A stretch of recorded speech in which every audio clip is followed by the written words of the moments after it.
అందరికీ నమస్తే. ప్రకృతి మానవులకి అనేక రకాలైనటువంటి మేలులు చేస్తుంది. అదే ప్రకృతి మానవుల ఆరోగ్యాన్ని మరియు చర్మ సౌందర్యాన్ని కాపాడుకోవటం కోసం మన చుట్టూ అనేక రకాలైన ఔషధ గుణాలతో కూడినటువంటి మొక్కలు కూడా ఉన్నాయి.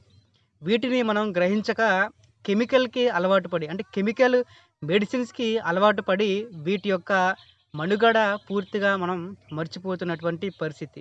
చర్మ సౌందర్యానికి గానీ, జుట్టు నిగారింపుకి గానీ, జుట్టు రాలిపోతున్న సమస్యకు గానీ, చుండ్రు ఉన్నప్పుడు వాటిని నివారించడానికి గానీ, ముఖ్యంగా చంటి పిల్లల చర్మం లేతగా అవ్వటానికి, నలుగు కోసం కూడా అనేక రకాలైనటువంటి మేలు చేసేటువంటి ఔషధ గుణాలున్న మొక్కలు మన చుట్టూనే ఉంటాయి.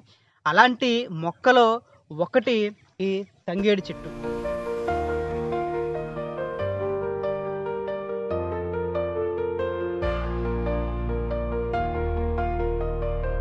దీని చెట్టు దగ్గర నుంచి ఆకు వరకు, దీని పూలు వరకు గూడా ప్రతీదీ కూడా మానవుల యొక్క ఆరోగ్య సమస్యల్ని తీర్చేవిగా ఉంటాయి.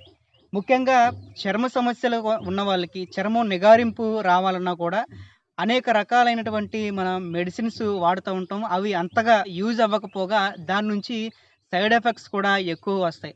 కానీ ఇలాంటి ఔషధ గుణాలు ఉన్నటువంటి మొక్కలు మనం వాడితే సైడ్ ఎఫెక్ట్ రాకుండా 100% కూడా మనకి మన చర్మం నిగారింపుగా వస్తుంది. అసలు ముందుగా ఈ తంగేడు చెట్టుని ఎలా గుర్తించాలి? దీని యొక్క ఆకులు చూసినట్టయితే మునగాకుల్ని పోలినట్టుగా ఉంటాయి. దానికన్నా కొంచెం చిన్నగా ఉంటాయి. ఈ పువ్వులు చూస్తే పసుపు రంగులో మంచి పసుపు రంగులో ఉంటాయి. ఇలాగా రేఖలు కలిగి ఉంటాయి. దీని యొక్క మొగ్గలు కూడా మనకి ఇలాగా కనిపిస్తా ఉంటాయి.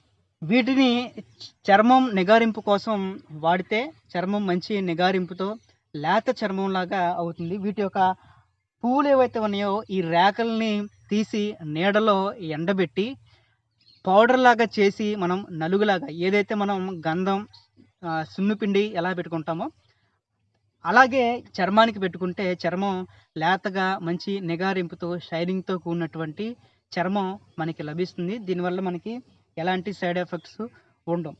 తర్వాత ఇప్పుడు ఆడవారికి గానివ్వండి, మగవారికే గానివ్వండి వయసులో తేడా లేకుండా జుట్టు రాలిపోవటం అనేది చాలా కామన్‌గా వస్తున్నటువంటి సమస్య. ఈ జుట్టు రాలకుండా ఉండటానికి దీని యొక్క పువ్వు రేకుల్ని తీసి ఆరబెట్టి మనం ఏదైతే కొబ్బరి నూనె ఇంటి దగ్గర వాడతామో అంటే శ్రేష్టమైనటువంటి కొబ్బరి నూనెనే వాడాలి. ఎలాంటి కెమికలైజ్డ్ గానీ, ఎలాంటి మనం మంచి ప్రోడక్ట్ అని కంపెనీల నుంచి తెచ్చుకుంటాం అవి కాదండి. కరెక్ట్‌గా గానుగ దగ్గరికెళ్ళి ఆడించినటువంటి నూనెలో ఈ యొక్క పువ్వు రేకుల్ని వేసి, ఆ నూనెని గనక మనం తలకి పట్టించి మర్దన చేస్తే జుట్టు రాలే సమస్య నుంచి గూడా మనం బయటపడొచ్చు. ఇంకోటి ఇప్పుడున్నటువంటి సమస్య ఏంటంటే అందరికీ పని ఒత్తిడి కారణంగా బ్రెయిన్ అనేది చాలా హీట్‌గా వస్తుంది.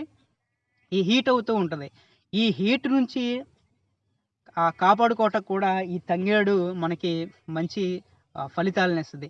ఈ తంగేడు యొక్క ఆకుల్ని కొన్ని తీసుకొని దీన్ని పెరుగుతో కలిపి, తర్వాత మెంతులు కొన్ని తీసుకొని ఈ మూడిటిని గనక గ్రైండ్ చేసి, ఆ వచ్చినటువంటి పేస్ట్‌ని తలకి గనక పట్టించి, దాని మీద ఆముదం ఆకుని పెట్టి, మనం 1 గంట, 2 గంటలు రిలాక్స్‌గా ఉండి, చక్కగా రిలాక్స్‌గా ఉండి ఏదైనా పేపరో లేకపోతే ఏదైనా చూసుకుంటానో ఉంటే, మనకి తల అనేది చాలా కూల్‌గా అవుతుంది. అంతేకాకుండా ఈ ఒత్తిడి నుంచి వచ్చేటువంటి వేడి ఏదైతే ఉందో, దాని నుంచి కూడా మనం రిలీఫ్ అవ్వచ్చు. ఇవే కాదు, ఇంకా చిన్న పిల్లలకి, చంటి పిల్లలకి స్నానం చేయించేటప్పుడు మనం అనేక రకాల కంపెనీలతో కూడినటువంటి సోప్స్ వాడుతా ఉంటాం. అవి ఫలితాలు రాకపోగా పిల్లల యొక్క చర్మం పొడిబారిపోవటం గానీ, పొట్లుగా ఉండటం జరుగుతూ ఉంటది. ఈ సమస్య నుంచి గూడా పిల్లల యొక్క చర్మం మృదువుగా ఉండడానికి, లేతగా ఉండడానికి, షైనింగ్‌గా ఉండడానికి ఈ తంగేడు యొక్క పువ్వులు కూడా మనకి పిల్లలకి మంచి ఉపయోగాలనిస్తాయి. ఈ తంగేడు యొక్క పౌడర్‌ని గనక చిన్న పిల్లల ఒంటికి పట్టించినట్టయితే, నలుగు పెట్టినట్టయితే పిల్లల యొక్క చర్మం చాలా మృదువుగా, సౌందర్యవంతంగా తయారవుతుంది. ఇదొకటే కాదు, ఈ తంగేడు చెట్టు వల్ల ఇంకా అనేక రకాలైనటువంటి లాభాలు ఉన్నాయి. ఈ చెట్టు చూసారంటే ఇలాంటి కాలువ పక్కన, రోడ్ల పక్కన విరివిగా పెరుగుతూ ఉంటది. సో, దీన్ని గనక మనం వాడినట్టయితే జీరో బడ్జెట్ అనుకోవచ్చు. రూ. 1 ఖర్చు లేకుండా మన యొక్క చర్మ సౌందర్యాన్ని గాని, జుట్టు రాలే సమస్య నుంచి గాని, పిల్లల యొక్క చర్మం మృదువుగా అవ్వటం కోసం గాని, ఇవన్నీ అనేక లాభాలు ఈ యొక్క తంగేడు చెట్టు వల్ల వస్తాయన్నమాట. సో, ఇవన్నీ చెప్పడానికి నేనేమి డాక్టర్‌ని కాదండి. మన పూర్వీకులు, పెద్దవాళ్ళు ఏవైతే పాటించారో అవన్నీ మనం తెలుసుకోవటం వల్ల, మనకు చెప్పటం వల్ల వీటి యొక్క లాభాలు ఏంటి అనేది మనకి తెలుస్తా ఉంటాయి. సో, పెద్దవాళ్ళు ఏదో చెప్తారో వాటిని మనం కొట్టి పారేయకుండా ఇలాంటి ఔషధాల గురించి ఏదైనా చెప్పినప్పుడు వాటిని మనం ఒకసారి ప్రయత్నించటంలో ఎలాంటి తప్పు లేదు.